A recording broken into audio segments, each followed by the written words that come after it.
Hello, I'm Jim Ross. I served in the Royal Corps of Signals for 36 years. I joined as a private soldier, a signalman, and worked my way through all ranks to lieutenant colonel. To understand the importance and major breakthrough that Bruin introduced into a real-time battlefield scenario, you have to have some understanding of how things were prior to Bruin. Connection between locations were mainly on an unclassified point-to-point radio system, sometimes referred to a hierarchical network. Note on this diagram, there are no lateral radio connections to provide some form of redundancy or resilience.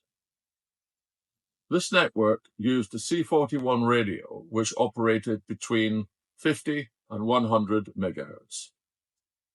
In telephony, each location was served by a manual exchange, and all local and external calls had to go through the exchange. Users had a magnetofield telephone with a wide handle. It was basically a Second World War system.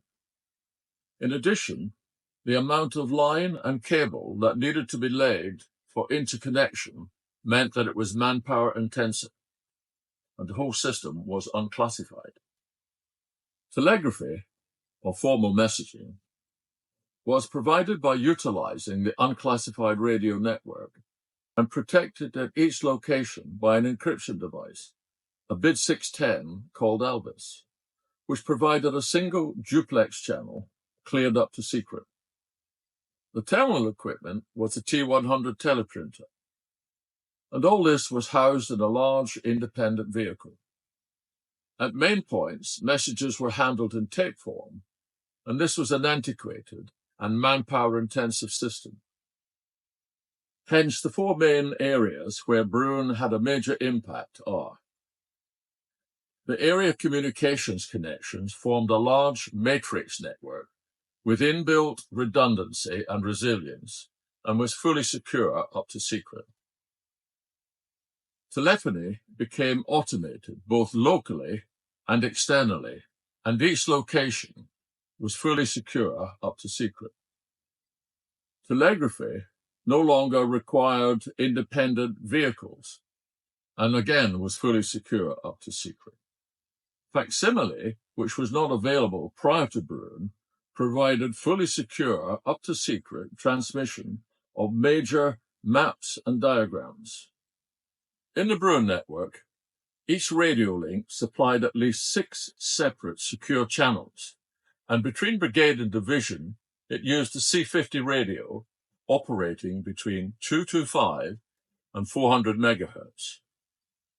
Interdivision and division to corps used a C70 radio operating between 610 and 960 megahertz, and sometimes this radio provided 12 secure channels. Bruin provided a fully secure matrix network that could find an alternative route around the system if some radio links were out. Bruin was protected throughout by the bit 200 encryption system called 𝗕𝗥𝗨𝗜𝗡. Telephony was also a giant leap forward.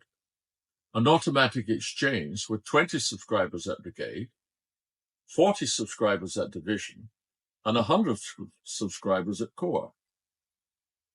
Users had a normal dial telephone, but there was still a considerable amount of line and cable required, although much less than under the previous system. Bruin now meant that we had user auto-dialing throughout the network, secured up to secret, same numbers for all branches at all levels, exchange call barring when necessary, and commanders had an override facility. Each location needed a small manual electronic exchange to connect to civil networks when necessary. The telegraph system benefited in the same way as telephony. Telegraph messages used the full network to pass secure up to secret messages. The telegraph terminals were the T100 teleprinter. Initially at higher levels, manual tape relay vehicles were used to pass messages, and this was a difficult process in very confined spaces and manpower intensive. In the early 1970s, the tariff vehicle, tape relay in the field, automated the relaying of messages throughout the system using the store and forward method. Now, Bruin had to be dynamic in order to meet the military requirement to move locations at regular intervals, normally at night, and sometimes even unplanned moves. Each headquarters was replicated. One was called main and the other called step-up. And this was provided by a communications head. Com heads varied in size from 3 armored vehicles at brigade, 3 large wheeled vehicles at division, and 7 large wheeled vehicles at corps. This movement system was called the 𝗕𝗥𝗨𝗟𝗏 system. This allowed the headquarters to have 1 foot on the ground and another location, usually a fair way away, to be ready to take command when required.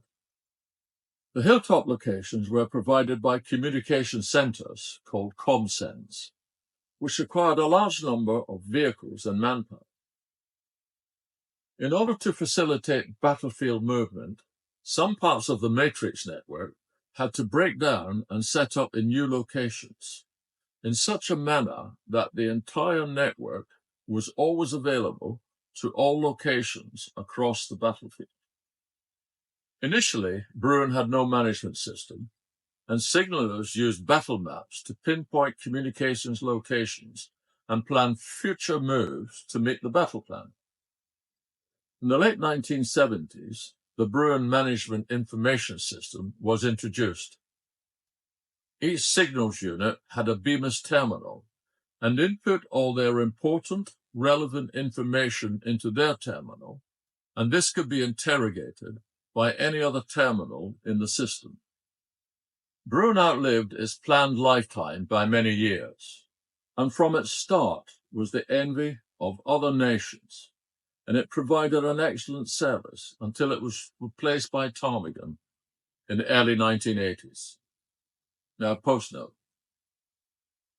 I used Bruin when it came into service when I was a corporal located at brigade headquarters.